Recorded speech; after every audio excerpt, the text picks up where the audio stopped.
Good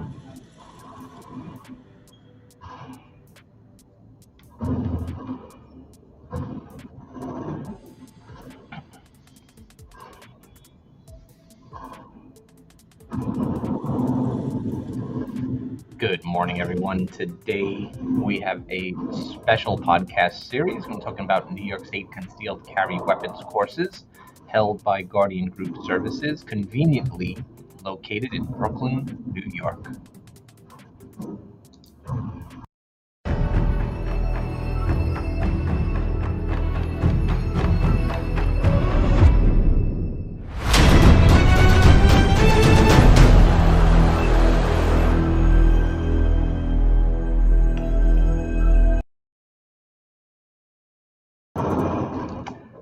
Hello and happy holidays, everyone. Good to see you all joining us today on a special talk about the New York State Concealed Carry course.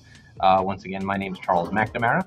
I am the Director of Operations at Guardian Group Services. I was supposed to do this one in September. It got delayed a few times just because the instructors both had scheduling conflicts, and then we got very busy the past couple of months. A lot of students registering for this course, and it's a good course. We're going to talk a little bit about the class itself. We'll get into the actual application process. If you have questions and want to ask them now in the chat, you can. We will try our best to answer them all today or get back to you throughout the session as it's live.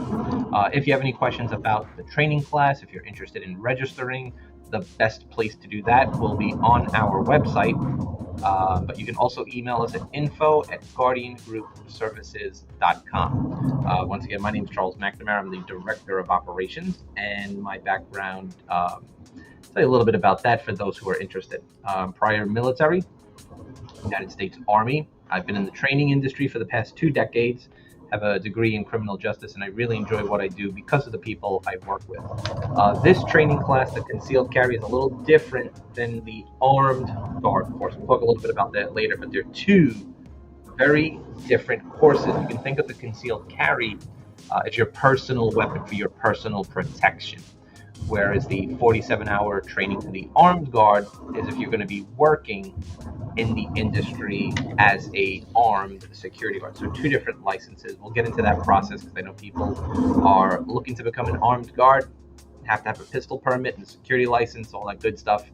I have a list of questions that came in, so we really wanted to slow this one down a little bit and kind of answer everyone's questions. We've been doing this training for a while now and taught about 1,000 students already.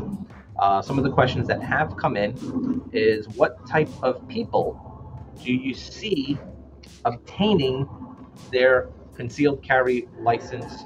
That's a really good question, and I think the majority of our students are focused around self-defense. A lot of them probably will be coming from New York City. Turn on the news, you kind of see all the crazy things that are happening, but the majority of our students are pursuing their concealed carry because they want to carry a firearm for their personal protection. They might live or they might work in areas where they feel the crime rates are higher than a lot of other places, and certain professions like security, maybe those who carry lots of cash or jewelry or precious metals, may need to carry that for their job. So the majority of them, self-defense concerns. We're going to get into the training as well. How do you actually get that license? The other portion of our students said that they're Second Amendment advocates. They really believe in the Constitution. They believe in the Second Amendment. So a lot of the students believe in 2A, and they are law-abiding citizens with clean records, and they're gun enthusiasts or collectors. They see something on TV or the movies, and I always tell the students, you're not coming out like John Wick or Rambo after this class. It's basically a safety class, right? Once you get your license, then you must focus on training. Really, really big part of carrying a firearm every single day. A couple of our students do come from upstate and Long Island, so people who are living in rural areas or isolated areas. They feel they're a little more remote, and they want that protection to carry a concealed weapon for their safety, just in case if there's an emergency or wildlife concerns. Another portion of our students are prior military. Some are prior law enforcement as well. So they want to do it for their protection, their professional status, and for their jobs. A big group lately have also been women. Women students are growing. They are concerned about their personal safety. Also, domestic violence has been a concern, so they want to protect themselves as well. Individuals who have encountered crime in the past, such as assault or robbery, they feel that they need to protect themselves as well. So those have been some of our students, and overall, there's a theme. A lot of our students just are people who are looking to be prepared. If something happens, they have that preparation mindset. So if there's a fire, this is their fire safety plan. If they get into a car accident, this is what they're going to do. If someone attacks them or breaks into their home, this is their plan. So training is a big part. I'll talk about that training process to get the concealed carry. Very straightforward, right? We do it. It's a 2-day course. It's held over 2 Sundays. It's the first 2 Sundays of every month. At Guardian, we do it in downtown Brooklyn, New York. We provide everything that you need: the weapon, the ammo, the targets, the safety gear.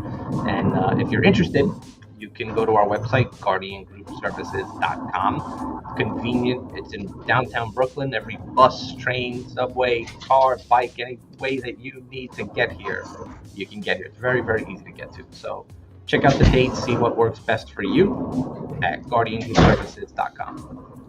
So what is it? What is this license? Well, the license is valid for a couple of years, right? It is not issued by Guardian Group Services. Some people think they just do the training class and that is it.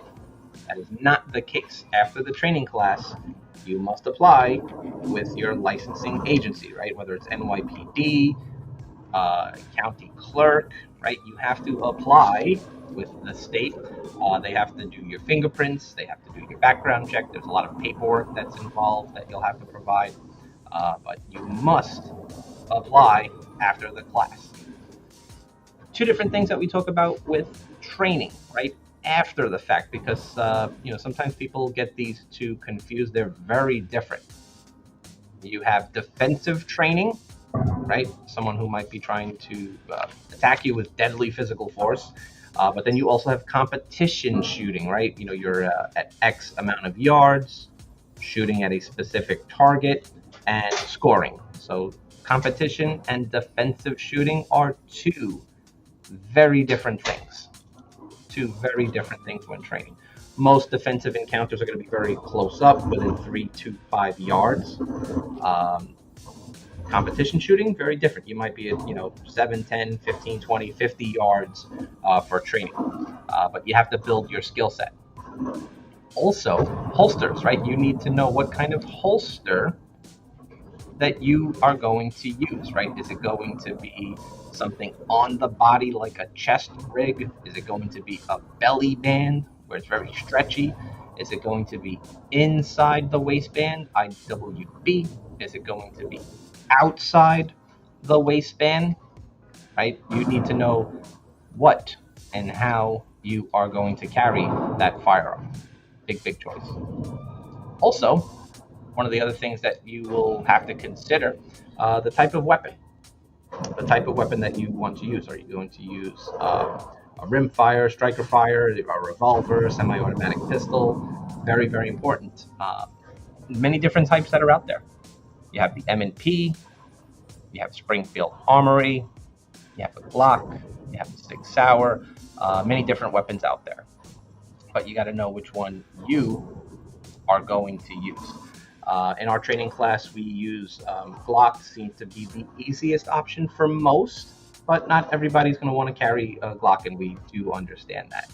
Our students all over the spectrum, right? Young, old, male, female, great students. who are really, really into their personal protection. For those folks who have questions, feel free to put them in the chat. I will pin them as we go along. In New York State, how do you get the license? Well, just kind of covered that. Good question. You have to have a lot of paperwork in order, your driver's abstract, co-affidavits, employment history, character references, and you must also show that you have taken the required safety training class. How often should you train? Well, that's going to be upon you. Some people like to go once a week. Some people like to go once a month. Once they get their license, there are many different options and skills that you may want to train for, right? Are you focusing on accuracy today? Are you focusing on speed? Are you working your reload drills, right? So that's a training question you got to ask yourself, but you should always focus on your training. It is a perishable skill. What kind of pistol holster should I purchase? Once again, really going to be up to you. I feel as you start that journey to get your concealed carry, you are probably going to have 30 to 40 different holsters, right? You might buy one, you like it for a while, and you see something else and you want to switch it. You want to get a belly band, and then maybe you want to switch to outside the waistband and then inside, or you just might keep it in your range bag, right off your body. So really, really up to you. You have to find out what works best for you, what type of weapon, what type of holster you prefer. Another question that people will ask us, what is the ratio of our classes? So on average, most of the time, we'll have pretty intimate classes. It's a big space that we use. So we typically will have 15 to 20 students, most of them who are new to shooting and new to self-defense. So, don't get discouraged. Not everyone there is going to be super proficient with firearms. Our instructors are great. They're state certified. They're NRA instructors, and they've been teaching for the past 20 to 30 years, and they're really good with helping new individuals with that process. And when we talk about that class, the way that we do it, you can kind of think of day one being your classroom training, and then day two, range time, right? But there's a lot of different covered topics that need to be covered. The legalities, where you can carry it, where you cannot carry it, how to interact with law enforcement, right? Checking your ego. Your ego is not your amigo when you get into fights. We'll talk about use of force, deadly physical force are just some of the topics as well. We'll get into suicide prevention, suicide awareness, right? How to file the paperwork, where you need to go. Very, very important stuff. People will ask, hey Charlie, what is there a test? Yes, there's actually two of them. There's two tests. So written test at the end, it's all multiple choice, A, B, C, or D, right? And I don't think we've had any students fail that portion as of yet. The second item that you must pass is the qualification on the range. And you have to hit 4 out of 5 shots on the target, a couple yards away. Most people do very well on both of them. I don't think anyone has ever had any issues with them. But we do work you through that process just to know what you're going to need to do for the written exam and take good notes and participate. And the qualification part, once again, 4 out of 5 shots. This was a really good question. I've never fired a firearm. How do I be safe? And the majority of that class is all about being safe. So we take safety very seriously. There are range safety officers as well. We kind of do one-to-one on the range, nice and slow. We are not in a rush to get students, on the line and then off the line. So we work very, very closely with all of our students.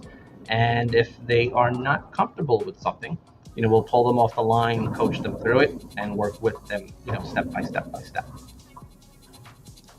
How do you train to recognize and respond to potential threats? That's a good one. You have to kind of know your environment, because what happens in Brooklyn might be very different than Babylon and Long Island, which might be very different in Buffalo.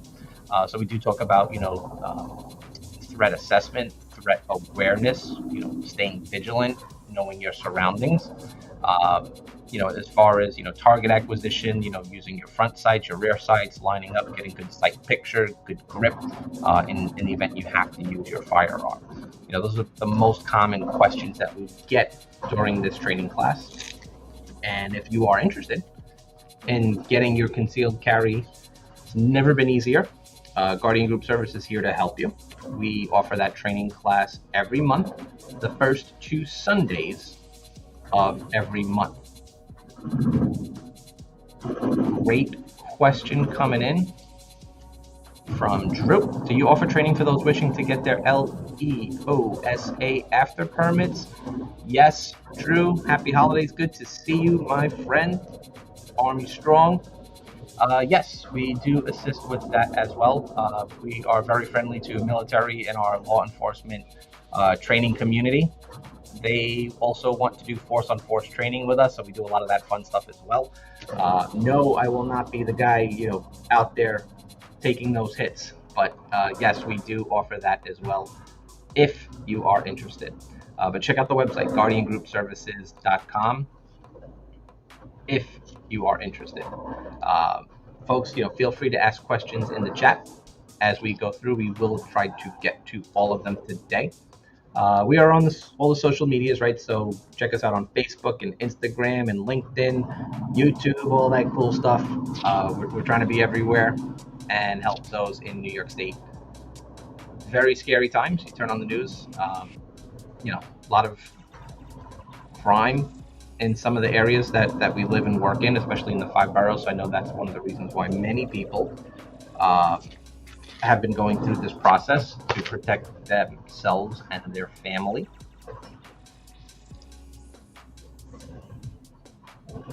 Thank you, Drew. Appreciate you. Great question. The process altogether, someone asked, how long does it take to get the actual license?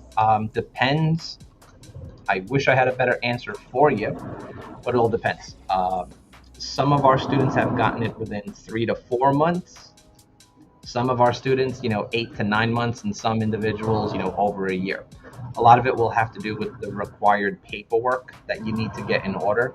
We always recommend have all of those pieces of the puzzle together, then submit your application.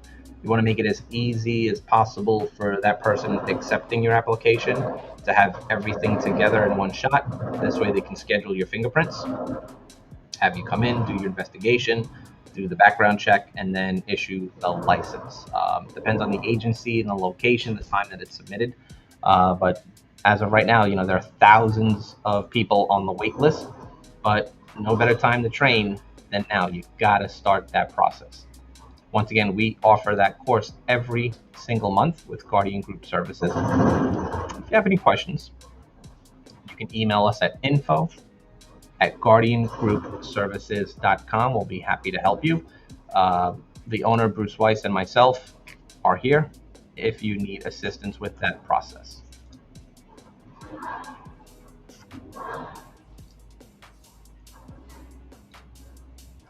Many students believe in the Second Amendment. Many are focused on their personal protection, and they want to be able to have, peace of mind if there's an emergency.